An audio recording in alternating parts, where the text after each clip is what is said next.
Hey guys, welcome to the Deathwatch Gaming Drill course. This is course number 2, and in this one we're going to talk about communications. So the aim of clear communications is to relay information to one another as effectively and as efficiently as possible. And the reason why we want to do this is because the longer you take trying to explain something, using up the radio net, the more likely it is that someone who's waiting to say something else can't say it in time. Simple as that. So the squad leader has some commands at his disposal, which basically tells you, the squad members, what type of communication he wants to be going on at what time. So the first one I'm going to tell you about is tactical chat, or tac chat. And that means that the squad leader wants you to restrict communications to vital combat information only.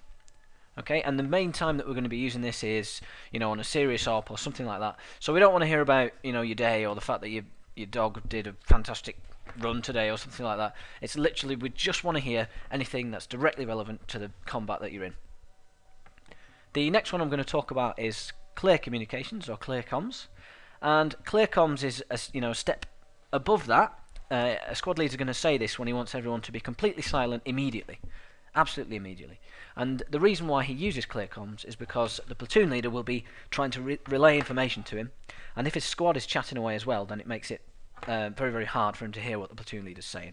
So when you hear clear comms, please just be immediately quiet. Don't finish the joke you're telling or whatever, so that your squad leader can hear what the platoon leader's telling him. And the final one is comms free, and the squad leader is going to say this to denote that he's happy for you guys to have some idle chat or something like that. And you'll hear comms free as soon as he doesn't need clear comms anymore. That's the main time you're going to hear it. So that covers all of the different commands. What I'm going to go over next is exactly how to set up your TeamSpeak, because we use TeamSpeak 3. Specifically how to set it up so that you're using the type of system that we want to use to make sure that we're chatting as efficiently as we can.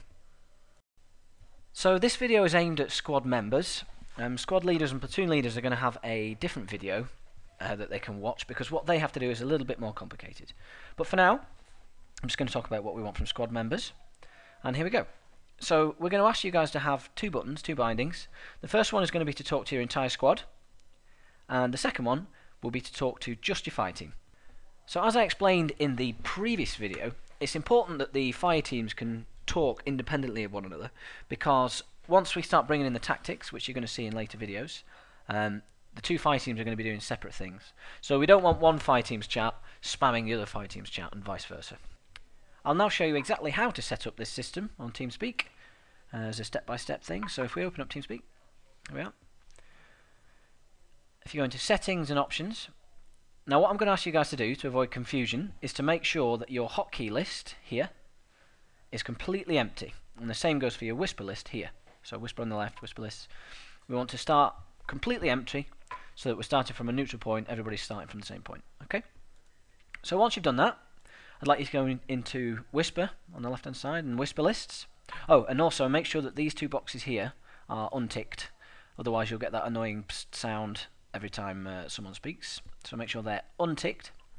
Open up your Whisper Lists and go down to here, New, and you're going to use the hotkey that you want to use. So the first one I'm going to set up is to my fire team, so I'm going to use a button on my mouse. Now what I like to do is make sure to rename so you can see exactly what binding does what. So mouse button 5 is talking to the fire team.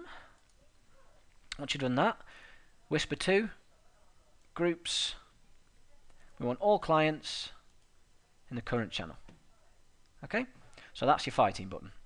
And the next one is the squad wide button, so we'll go to new again, choose a button. I'm going to choose the tab button, I think. No, I'll use caps lock. Bear in mind, feel free to choose whatever bindings you want.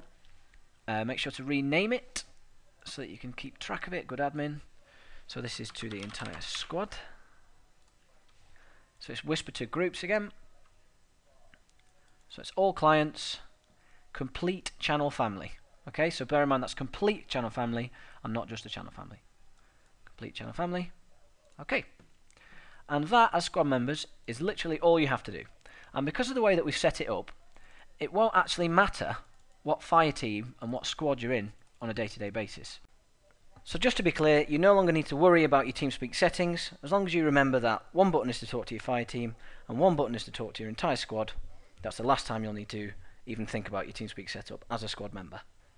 So now that I've covered how to set up your TeamSpeak, I'm just going to very briefly go over some basics on how you should talk when you're on TeamSpeak.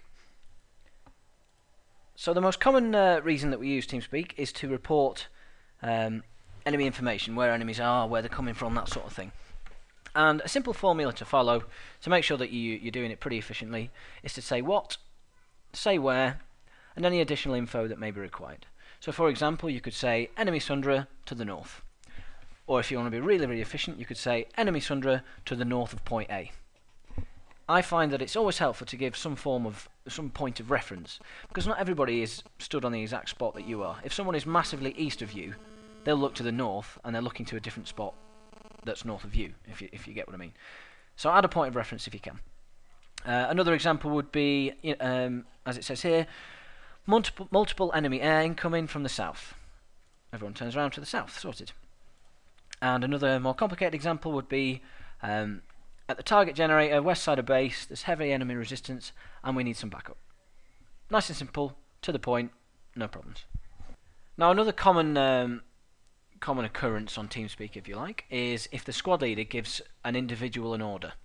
Okay, so an example could be a squad leader is telling someone to change class, for example. And the way that he's going to do this is that he's going to identify you by your code number. And your code number would be something like Alpha 5, Alpha 7, Bravo 2, something like that. So the way that this would go is that the squad leader would say something like, Bravo 4, switch to medic please. You are Bravo 4, and you would respond by repeating the task. You'd say Bravo 4, roger that, switching to medic. And the reason why we do this is because if you repeat and say, for example, Bravo 4 switching to light assault, we know that there's been a miscommunication and we can just clear it up nice and quickly. So you repeat the task, you then run off and you change to medic. When you've changed to medic, you would then say, this is Bravo 4, have now changed to medic. Simple as that, everyone knows what's going on. There's no messing around, there's no chin wagging, yeah, I'll just run to the Sundra and then I'll change to a medic straight away, but I need to mess around with my loadout. Nice and clear, so you're not taking up too much time on the net. So the final example that I just want to go over, based on orders and how to talk on TeamSpeak, is that the squad leader may order a group of people to do something. And when he does this, it's important that not every single person responds, as I just explained, otherwise there'd be a massive span over TeamSpeak. So for example, if the squad leader said, Bravo 2, 3, 4, go medic, Bravo 5, go heavy assault, Bravo 6, go light assault, you don't want every single person then going, Bravo 2, go medic, blah, blah, blah, blah, blah, because it would take up the net and there's no point. In that situation, when a squad leader gives an order to a group of people, you only need to respond when the order has been completed. Okay? So if he said Bravo 2, 3 and 4 go medic, you would then only respond by saying, this is Bravo 2, have now changed to medic. You'd only tell him when you've completed the task. Now I've covered just about everything that I want to cover in this particular video.